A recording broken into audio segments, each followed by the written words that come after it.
Anak-anak, kali ini kita akan belajar merubah pecahan biasa dan campuran ke pecahan desimal dengan program pembelajaran jarak jauh. Untuk dapat merubah pecahan biasa atau campuran ke pecahan desimal, kalian harus perhatikan dengan seksama ya.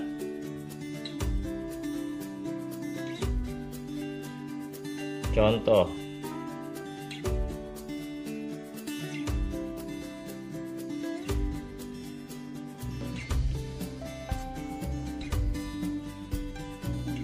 satu per 2 sama dengan 1 per 2 merupakan pecahan biasa. Selanjutnya kita akan merubah menjadi pecahan desimal. Untuk dapat merubah pecahan biasa ke pecahan desimal, nah kalian harus perhatikan terlebih dahulu angka pembilangnya. Ya, di sini adalah pembilangnya angka 1. Ya, kita perhatikan. Nah, pembilang ini lebih besar atau lebih kecil dari penyebut. Kalau lebih kecil seperti angka 1 ini, yaitu 1 lebih kecil daripada 2, maka untuk menjawabnya perhatikan jawaban berikut. Kita tuliskan ulang. 1 per 2 sama dengan, ketika pembilangnya lebih kecil daripada penyebut, maka kita akan menggunakan bahasa pinjam nol, yaitu untuk dapat merubah ke pecahan desimal, kita menggunakan bahasa pinjam nol. Kita beri angka 01 supaya angka pembilang lebih besar daripada angka penyebut. Ketika kita beri pinjam 01, maka di jawaban kita kasih 0, ketika kita memberi lambang 0 atau pinjam 0, maka di jawaban kita beri 0, seperti itu. Nah, setelah selesai di sini, nah, kita coba penyebut kalikan dengan pembilang di atas. Yang tadinya angka 1 berubah menjadi angka 10 karena sudah mendapatkan 0. Jadi 2 dikali berapa yang hasilnya adalah 10. 2 dikali berapa yang hasilnya adalah 10. Kita tulis jawabannya di belakang di sini ya. 2 dikali berapa yang hasilnya 10, ya maka jawabannya adalah 5. Kita tuliskan di sini. Jadi 1 per 2 sama dengan 0,5. Ini disebut dengan pecahan, kita singkat pecahan desimal.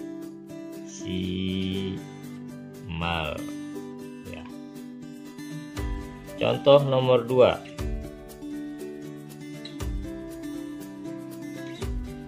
5 per 2 sama dengan. Nah, untuk contoh soal nomor 2, kita perhatikan kembali pembilangnya, yaitu angka yang di atas, yaitu angka 5.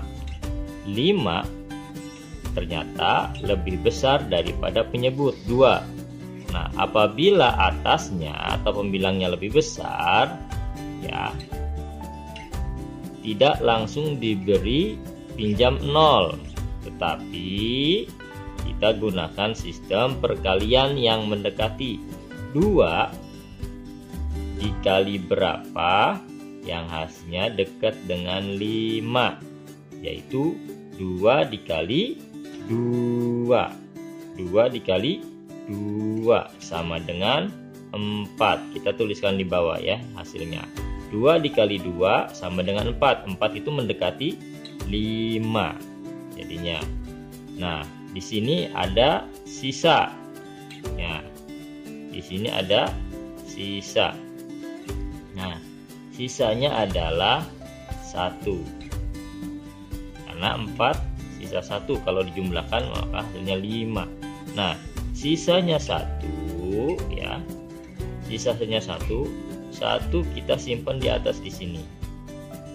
Di atas angka 5, 1. Kemudian sisa ini kita simpan di atas.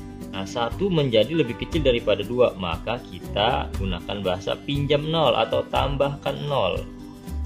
Tambahkan 0. Ya, setelah ditambahkan 0, ya setiap ditambahkan 0, maka di jawaban kita kasih koma. Karena di sini sudah ada angka 2, maka komanya di belakang 2. Kalau di contoh nomor 1 karena belum ada angka di jawaban, langsung pinjam 0, maka dijadikan 0, ya. Baik, kita lanjutkan.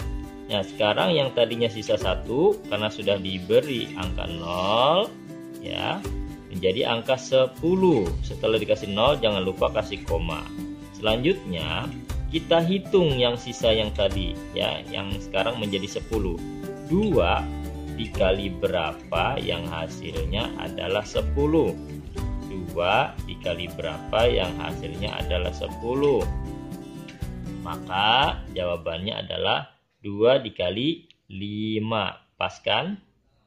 Nah, jadi 5 per 2 sama dengan 2,5.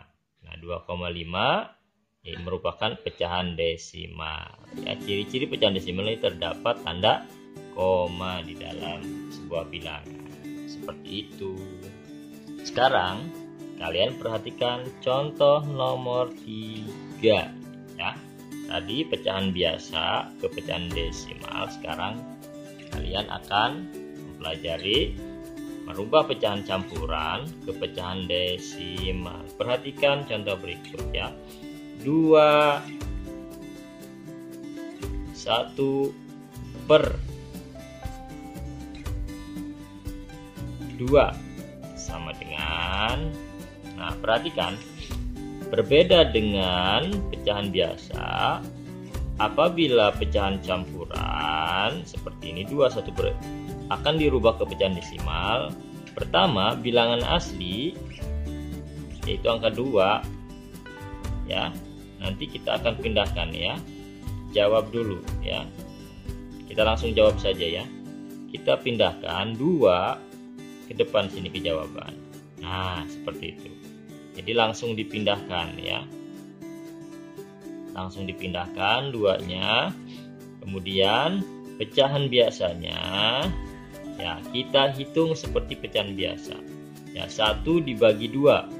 Nah, karena pembilangnya lebih kecil daripada penyebut, maka kita menggunakan bahasa kasih 0 ya. Ketika kasih 0, maka di jawaban kita kasih koma. Setelah dikasih koma, kita hitung penyebutnya, kita kalikan berapa agar hasilnya mendekati atau pas dengan angka pembilang, yaitu 2 dikali berapa yang hasilnya 10. Ya, betul, jawabannya adalah 2 dikali 5. Kita tuliskan jawaban di sini ya, 5. Nah, jadi 2 1 per 2 sama dengan 2,5 ya. Agar lebih memahami lagi, perhatikan contoh soal nomor 4 ya. 4 2 per 5 ya. Masih ingat seperti contoh soal nomor 3. Nah, bilangan campuran ada bilangan yang terdiri dari bilangan asli dan pecahan biasa. Nah, kita langsung saja ya. 4 kita pindahkan ke jawaban di sini ya, karena bilangan aslinya 4, kita pindahkan 4. Nah, kemudian kita rubah yang pecahan biasanya, yaitu 2 per 5. Caranya lihat, perhatikan pembilangnya. Karena di atas lebih kecil, maka kita kasih bahasa tambah 0. Ketika tambah 0, kita di jawaban jangan lupa dikasih koma. Setelah kita kasih 0, langsung dikasih koma, jangan sampai lupa ya. Nah, setelah dikasih koma, kita hitung ya, penyebutnya kita kalikan berapa agar hasilnya ya mendekati atau pas dengan angka pembilangnya, yaitu 20. 5 dikali berapa yang hasilnya adalah 20. Ya, kalau kalian kesulitan dalam mengkali, kalian boleh ya dihitung dengan penjumlahan berulang. 5 ditambah 5 yang hasilnya adalah 20 ya. 5-nya ada berapa kali? 5 tambah 5 ya, yaitu 10 ditambah lagi 5, 15 ditambah lagi 5, 20 ya. Ketika hasilnya ketemu, kita hitung jumlah angka 5-nya ada berapa? 1, 2, 3, 4. Maka jawabannya ada 4 ya, seperti itu. Jadi 5 dikali berapa yang hasilnya 20 adalah 5 dikali 4, seperti itu. Sekarang perhatikan contoh soal nomor 5. 7 3/4 sama dengan ya, ini kita pindahkan 7-nya ke depan jawaban, kemudian pecahan biasanya baru kita rubah ke pecahan desimal dengan cara ya, atasnya kita beri 0 karena lebih kecil. Nah, setelah beri 0 di jawaban kita beri tanda koma. Setelah itu kita hitung, kita cari perkalian terdekat ya. 4 dikali berapa yang hasilnya mendekati 30 ya. 4 dikali berapa yang hasilnya dekat dengan 30 ya. Kalian boleh hitung dengan penjumlahan berulang kalau belum hafal perkalian ya. 4 dikali berapa yang hasilnya 30 adalah jawabannya adalah 4 dikali 7 ya. 4 dikali 7 yaitu 28. Nah, ini 28 mendekati 30. Berarti di sini memiliki sisa ya. Sisanya adalah 2. Maka sisa 2 ini kita simpan kembali, harus kita hitung. Simpannya di atas lagi sini. Ya. Sisanya kemudian kita hitung kembali dengan cara tambahin 0 juga ya. Karena di sini sudah ada koma, ketika kita tambahkan 0 maka tidak perlu diberi tanda koma lagi, cukup di awal saja sudah ada koma ya. Kita hitung 4 dikali berapa yang hasilnya pas atau mendekati 20 ya. Karena di sini sepertinya pas, maka 4 dikali 5, jadi 4 kali 5 adalah 20 pas. Jadi jawaban 7 3/4 sama dengan 7,75 ya, seperti itu. Nah, apabila kalian menemukan soal yang kemudian ketika hitung masih memiliki sisa, terus masih ada sisa, maka cukup sampai 3 kali kalian hitungnya ya.